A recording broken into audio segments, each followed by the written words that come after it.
So, welcome to the Dark Paranormal's YouTube channel. I know it's the first time that you're seeing my face. What I thought we'd do is occasionally, maybe once or twice a month, we'd put out a video so you could actually hear me talk through in the flesh some of the more terrifying experiences which may have not yet been on the actual show itself.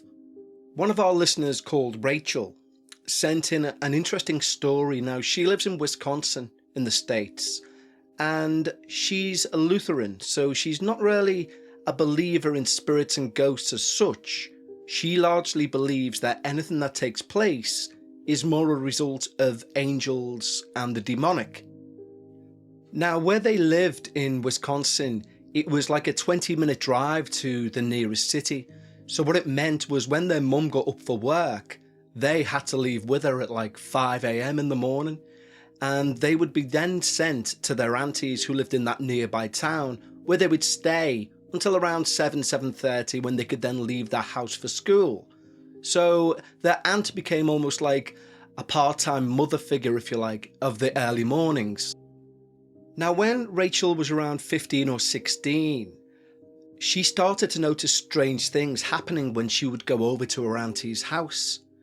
And she puts this down to the fact that her auntie would mention she'd started to mingle with people who dabbled in the spirit world, mediums, spiritualists. And she believes that that activity is something that drew something negative to the house. But Rachel loved her auntie regardless, and she didn't just go over of a morning for school. What she would do, she would sometimes spend the night there as well, and they would just like cuddle up on the sofa, watch some TV, watch some films. And one of these nights, Rachel goes to the bathroom as they're in the middle of a film. And while she's in the bathroom, she hears her auntie call Rachel from the living room.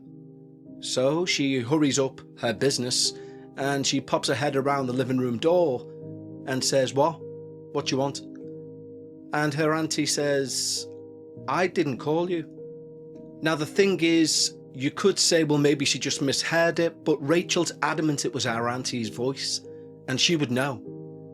Another thing that happened is Rachel was in the kitchen one day, and something in her peripheral vision started to move.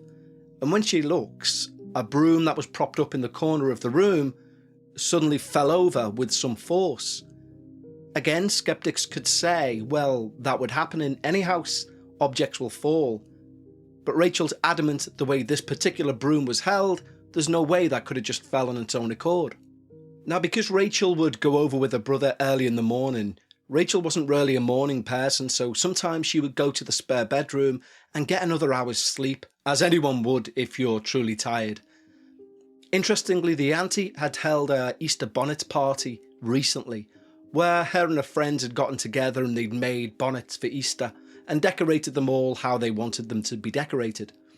One particular bonnet had a series of string lights around the hat, which could only be turned on if each of the bulbs was screwed in really tightly.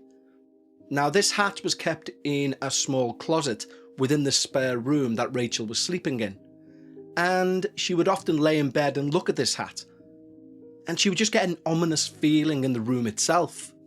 But either way, she goes to the room tired because she hasn't had much of a sleep. She's been up since 5. So regardless of feeling slightly anxious in the room, she falls asleep.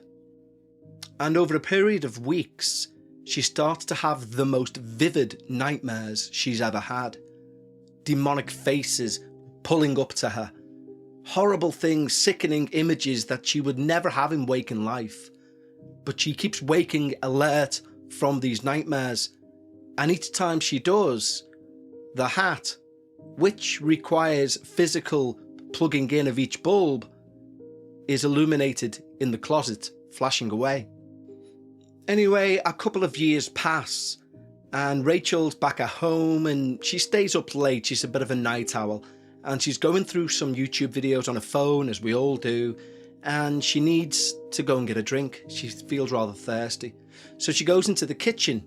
Everything's pitch black, and just as she goes to reach for the light, she notices something in the corner of her vision. And she realizes that there's a 6-foot tall shadow figure stood at the back door, blocking, if you will, the only way out of the kitchen. Now she freezes in a complete panic, as anyone would, and the only thing that enters her mind is the word run. So she runs as quick as she can back to her room. She gets under her covers and starts praying, "Our Father who art in heaven, hallowed be thy name." But when she gets to the line, "Deliver us from evil," she repeats that line again, "Deliver us from evil." Only then does she feel something lift in the room, and it's as if the presence has dissipated. Again, time passes and things go on as normal, and then she starts to have trouble with the wisdom teeth. She goes into the dentist, and the dentist says, "You're going to need them all out," which, as you can imagine, is going to be painful for anyone. So he gives her antibiotics, strong painkillers, and she goes home. Now, her mother is due to give her these painkillers every 3 hours, but on one particular evening, or early morning rather, her mother is due to give her these painkillers at 3 a.m. Now, her mother doesn't wake up. She doesn't hear the alarm for whatever reason. But Rachel does wake up, and she looks in the corner of her room and believes, in her hazy state, that she sees her mother there. She slowly realises that's not her mother, and there's a tall shadow figure starting to leer over her bed. She pulls the cover up over her head and she just closes her eyes, and she remains like that until she falls asleep.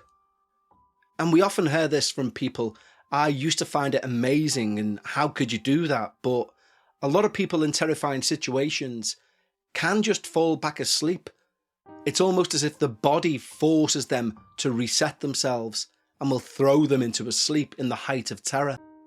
A few years have gone by now, and Rachel still experiences corner of the eye phenomena, seeing shadows that she's not sure if they're there or not. But the main reason that she wrote into the show was to let other people know who are experiencing shadow figures that you're not alone. And maybe one day we'll all find out, when it's our turn, exactly what these shadow figures are. Don't forget to hit subscribe, and we'll be back with more Dark Paranormal videos just for you guys. Take care.